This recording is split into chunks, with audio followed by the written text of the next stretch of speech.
en attirant votre attention parallèlement sur un article publié par la Tribune le 18 février et qui fait état d'une évaluation concernant la fraude sociale qui dépasserait les 10 milliards d'euros par an.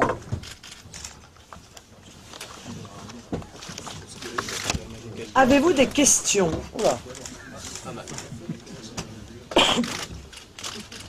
Juste pour M. Sarkozy a donc failli dans sa politique migratoire, c'est un peu un fond de... Mais c'est pire qu'une faillite. C'est l'organisation d'une immigration de masse. Nicolas Sarkozy a fait entrer plus d'immigrés que Lionel Jospin. Par conséquent, à l'évidence, il a menti aux Français et en ne donnant pas les chiffres tels qu'ils sont, tels qu'ils émanent de son propre ministère, eh bien, il sait qu'il a mal fait. Voilà. Il a honte de la politique qu'il a menée, mais il continue pourtant à la mener. Et vous appelez les fonctionnaires à faire preuve de résistance? Oui, je pense qu'il y a dans notre pays, et la preuve en est, puisque ce sont des fonctionnaires patriotes qui nous ont transmis ces chiffres parce qu'ils étaient dégoûtés de voir la manière dont on gère la politique migratoire, mais surtout dont on ment aux Français. Eh bien, il y a beaucoup d'autres fonctionnaires patriotes et résistants qui voient passer sous leurs yeux des documents qui démontrent le scandale de la politique actuelle menée par Nicolas Sarkozy. Je leur dis, envoyez-nous les documents. On va faire une sorte de Wikileaks à la française. Et vous pourrez ainsi nous donner ces éléments et nous pourrons, nous, les rendre publics parce que les Français ont le droit de savoir, en matière d'immigration comme dans tous les autres domaines. C'est votre façon de reprendre la main au moment où il lance Sarkozy et l'UMP lance le débat sur l'islam? Non, monsieur, parce que le débat sur l'islam est un débat interne à l'UMP. Ils cherchent à se convaincre les uns les autres parce qu'ils sont en désaccord totalement sur ce sujet. Monsieur Copé, je crois, dans un bureau politique, c'est vous qui l'avez révélé, a proposé d'étendre le concordat à l'Alsace à toute la France, c'est-à-dire à faire des imams, des rabbins, des prêtres, des fonctionnaires de catégorie A, de financer publiquement les mosquées. Monsieur Apparu, d'ailleurs, est dans la même ligne. Non, monsieur, je fais cette conférence de presse parce qu'il y a des milliers de clandestins qui arrivent aujourd'hui sur les côtes européennes, que selon le maire de Lampedusa, 70% de ces clandestins n'ont qu'un seul objectif, c'est de venir en France. Que demain, ces milliers peuvent devenir des centaines de milliers et peut-être même des millions, compte tenu de la situation de déstabilisation explosive qui est en cours dans les différents pays du Maghreb.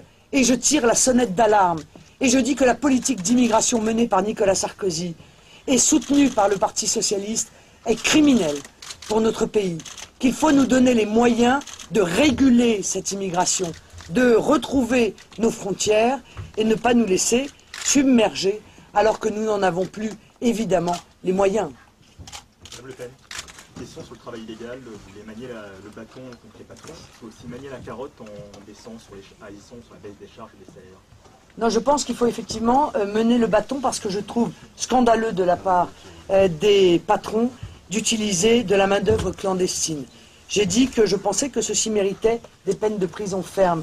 Mais je crois aussi, et ça n'est pas le cas aujourd'hui, que toutes les entreprises qui ont été convaincues d'avoir utilisé de la main-d'œuvre clandestine devraient être systématiquement exclues des marchés publics. Or, et on le sait, une grande affaire qui a été totalement étouffée d'une entreprise de nettoyage sur Paris qui a été convaincue d'avoir employé, je crois, quelques milliers de clandestins, continue à passer des contrats avec l'État. Bien, ceci est inadmissible. Le moindre des respects, non seulement à l'égard de la loi, mais à l'égard des travailleurs salariés français, ce serait évidemment que ces entreprises soient écartées de tout contrat, tant avec l'État qu'avec les collectivités locales. Il faut pas essayer de comprendre les petits patrons, notamment dans la restauration, le bâtiment, Les petits patrons, c'est les grands restaurants où va déjeuner M. Sarkozy.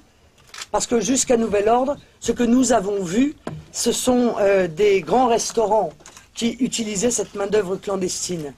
Bien sûr, les petites PME, les petites PMI, les commerçants, les artisans sont dans des situations extrêmement difficiles.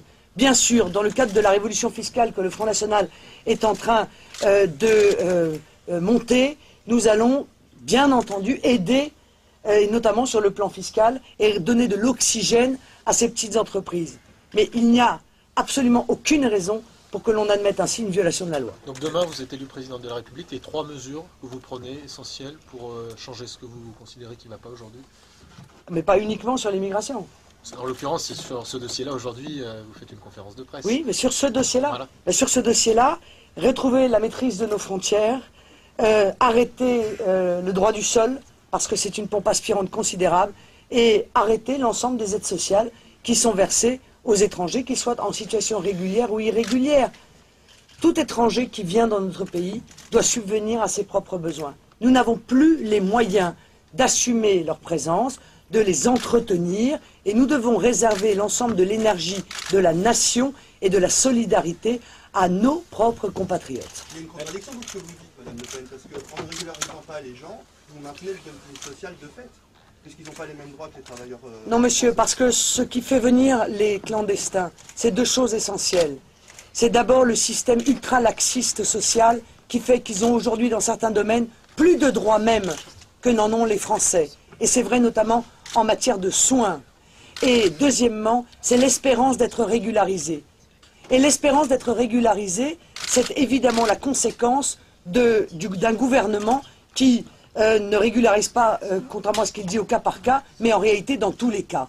Donc un clandestin vient parce qu'il sait qu'il a toutes les chances de pouvoir être régularisé, et lorsqu'il est en situation légale, il sait qu'il a toutes les chances d'être naturalisé. Il faut donc arrêter d'urgence ce processus, qui encore une fois est déjà dramatique aujourd'hui, mais qui demain, compte tenu des événements qui se déroulent dans les pays du Maghreb, pourrait être catastrophique. Il y a des statistiques que vous cherchez sur les prisons de crimes et délits, et vous dites étrangers, les Français d'origine étrangère.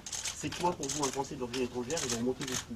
Écoutez, un Français d'origine étrangère, c'est quelqu'un qui avait des parents étrangers.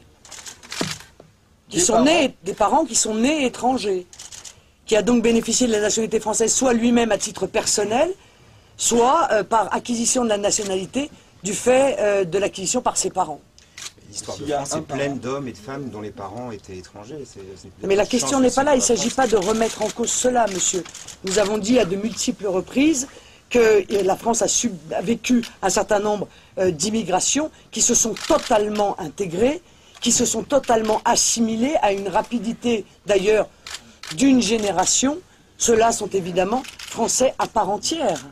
Mais aujourd'hui, nous ne pouvons plus supporter une immigration qui est, et je vous ai donné les chiffres, massive, alors même que nous avons 5 millions de chômeurs dans notre pays, que nous avons 6 millions de personnes qui vivent qui sont des travailleurs pauvres, qu'un quart de la population ne peut plus se soigner correctement parce qu'il manque de moyens, qu'on nous demande de travailler des années supplémentaires pour pouvoir payer les retraites, que demain on va obliger les Français à prendre une assurance privée, au bénéfice peut-être de M. Frère d'ailleurs, pour pouvoir pour assumer leur entretien lorsqu'ils seront en situation de dépendance.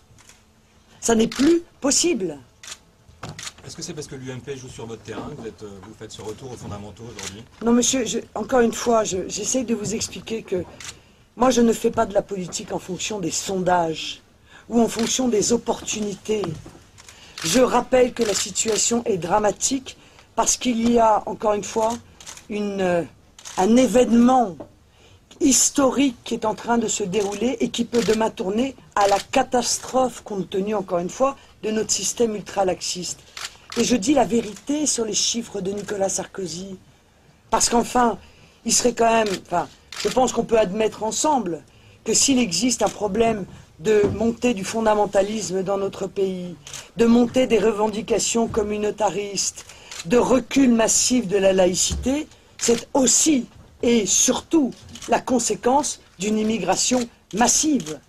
Et qui, parce qu'elle est massive et qu'elle intervient dans une période économiquement difficile, interdit toute capacité d'assimilation.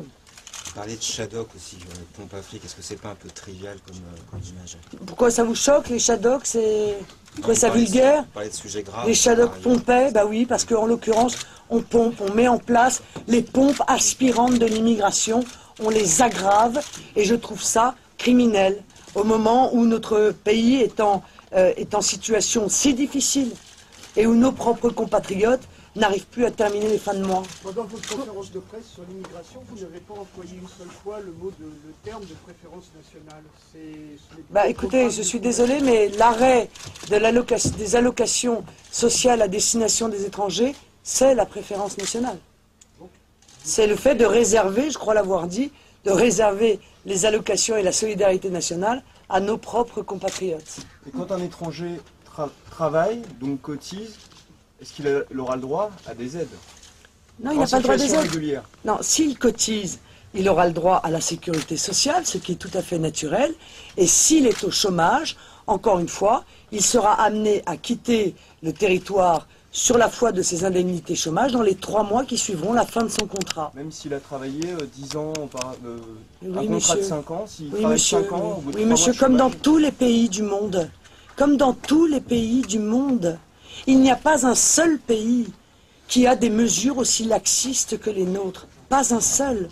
Si demain vous allez travailler en Allemagne, que vous y travaillez 5 ans ou 10 ans, d'abord vous ne deviendrez pas automatiquement allemand. Deuxièmement, vous n'aurez pas le droit à l'ensemble des aides auxquelles vous avez droit en France. Je le dis encore une fois, je le dis honnêtement, sans haine et sans volonté de discriminer qui que ce soit. Je dis que l'immigration sera le problème du XXIe siècle. Et si nous ne prenons pas immédiatement les mesures comme sont en train de le prendre tous les pays européens, nous risquons la submersion migratoire, avec les conséquences sociales aussi qui en découleront. Oh, il y aura peut-être un petit truc sur l'interdiction des minarets, prenant les Français pour des naïfs, mais les véritables décisions, elles seraient en l'occurrence celles qui consisteraient à arrêter aujourd'hui l'immigration et à rétablir la laïcité dans la plénitude de ses droits, c'est-à-dire interdiction des prières de rue, interdiction du financement public des mosquées, ce qui n'est pas le cas aujourd'hui puisque la loi est contournée, interdiction de toute revendication communautariste et notamment dans les écoles publiques, et un texte qui permettrait notamment aux chefs d'entreprise de pouvoir répondre aux difficultés considérables qui sont les leurs aujourd'hui face une nouvelle fois à la montée quotidienne de ces revendications. Horaires séparés, pauses correspondant au moment de prière, salles de prière dans les entreprises, port ou non du voile, etc. etc. Et vous pensez qu'il vous fait monter dans les sondages quand il lance ce débat? Non, monsieur, quand il lance ce débat, il ne démontre qu'une seule chose, c'est que le seul objectif de Nicolas Sarkozy n'est pas de lutter pour la laïcité, n'est pas de régler le problème de l'échec du multiculturalisme qu'il a lui-même importé, n'est pas d'arrêter le communautarisme. Son seul objectif, c'est d'empêcher le Front National de monter dans l'esprit des Français. Donc c'est une vision purement électoraliste. Et en cela, elle est indigne de la fonction qui est la sienne. Mais écoutez, je n'ai pas le sentiment en tout cas.